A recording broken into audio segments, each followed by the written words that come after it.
Bismillahirrahmanirrahim. Assalamu alaikum students. How are you all?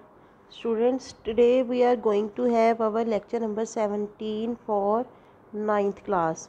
And today we will start a new lesson named as All is Not Lost. As far as the title of the lesson is concerned, all is not lost means सब कुछ ख़त्म नहीं हुआ. In this lecture, in this lesson, the writer wants to tell us that it is not possible to lose everything always. means कभी भी वो वक्त नहीं आता जब किसी इंसान के लिए सब कुछ ख़त्म हो जाए. In this lesson, the writer is talking about a helpless patient and a nurse who was very courageous and who with her entire effort made the patient able to live her life successfully and in a healthy way. Today we will read the translation of paragraph number 1, 2 and 3. First we see the paragraph number 1. It was the beginning of my profession as a nurse.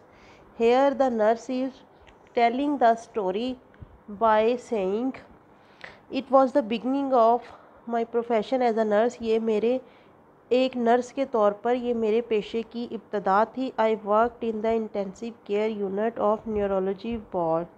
मैं इसाबियात के शोबे में के ward में उसके intensive care unit means emergency ward में मैं काम करती थी. एज अ यंग प्रोफेशनल, एक नौजवान पेशावर के तौर पर, I wish to save the world. मेरी ख्वाहिश थी कि मैं दुनिया को बचा सकूं.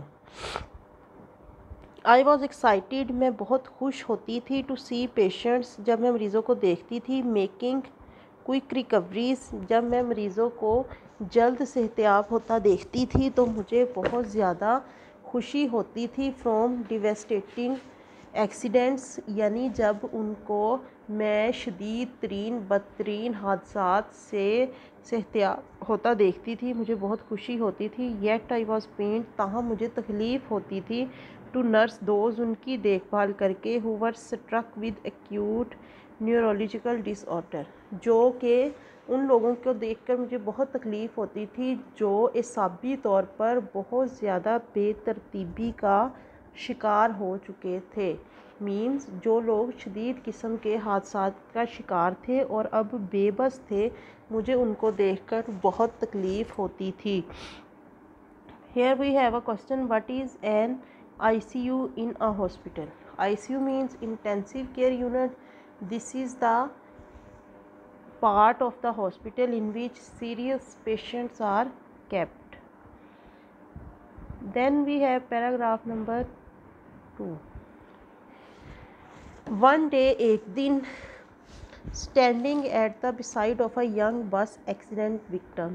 एक दिन बस हादसे का शिकार एक नौजवान के साइड पर खड़े.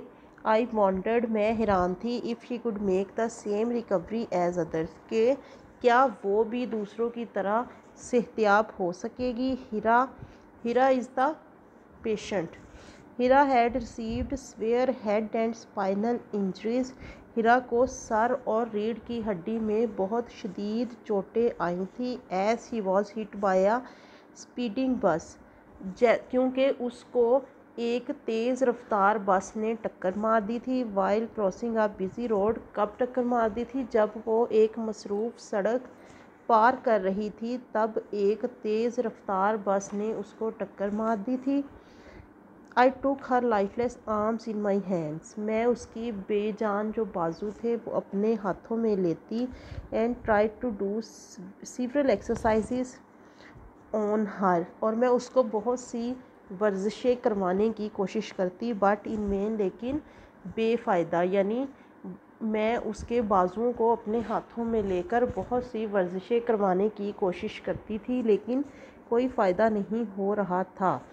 Also I made her younger sister come and talk to her, मैंने उसकी छोटी बहन से भी कहा कि वो आए और उससे बातें करे। थिंकिंग दैट, ये सोचते हुए कि the voice of a near and dear one, के अपने किसी करीबी और अजीज़ की आवाज़ might activate the nearly dead neurons, के हो सकता है कि उसके तकरीबन जो मुर्दा असाब हैं, किसी करीबी रिश्तेदार की आवाज़ उनको काम करने पर मजबूर कर दे। उसकी आवाज़ जो है उसकी वजह से उसके असाब जो है वो हरकत में आ जाएं।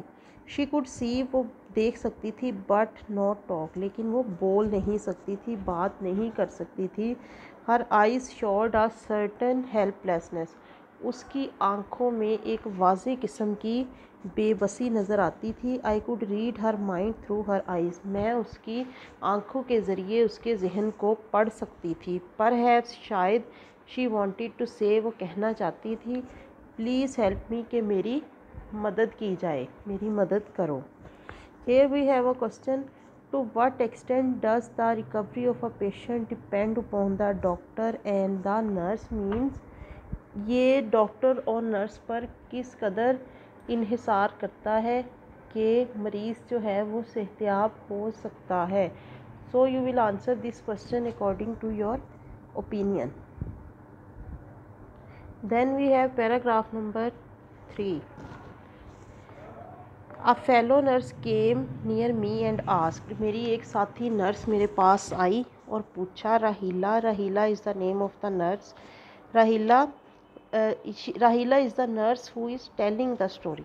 वट आर यू डूइंग, क्या कर रही हो। फाइटिंग अ लॉस्ट बैटल, एक हारी हुई जंग को लड़ रही हो। I was shocked at first to hear a colleague making a helpless comment, पहले तो मुझे अपनी एक साथी को इस तरह का बेबस जो तबसरा था वो करते देखकर हैरत हुई, दुख हुआ। देन आई रिप्लाइड, फिर मैंने जवाब दिया, I am trying to make her brain process her sister's voice, मैं कोशिश कर रही हूँ कि उसका जो दिमाग है वो अपनी बहन की आवाज़ पर काम करे। Also I am doing my best, और मैं अपनी पूरी कोशिश कर रही हूँ टू इंश्योर दैट, कि इस बात को यकीनी बनाऊँ, her arms and legs get proper exercise, के उसके जो बाजू और उसकी टांगें हैं वो मुनासिब वर्जिश करते रहें, यानी मैं उनको वर्जिश करवाती रहूं।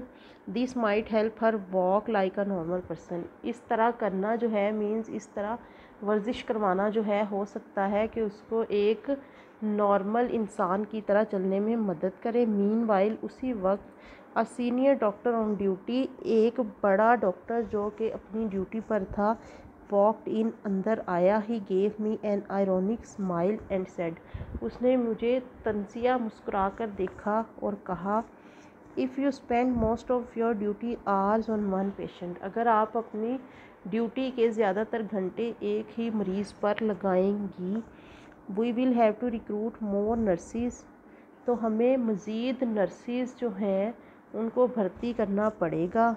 To attend to the other patients, कि वो दूसरे मरीज़ों को देख सकें, उनकी देखभाल कर सकें। प्लीज़ गो, मेहरबानी करके जाइए, एंड सी अदर पेशेंट्स, और दूसरे मरीज़ों को देखें। We do not have much hope for her, हम इसके बारे में ज़्यादा पुरुमीद नहीं है। आई डोंट थिंक, मुझे नहीं लगता, मेरा नहीं ख्याल, that she can ever walk again, मुझे नहीं लगता कि ये दोबारा कभी चल पाएगी। So students, this was our lecture for today. Thank you so much.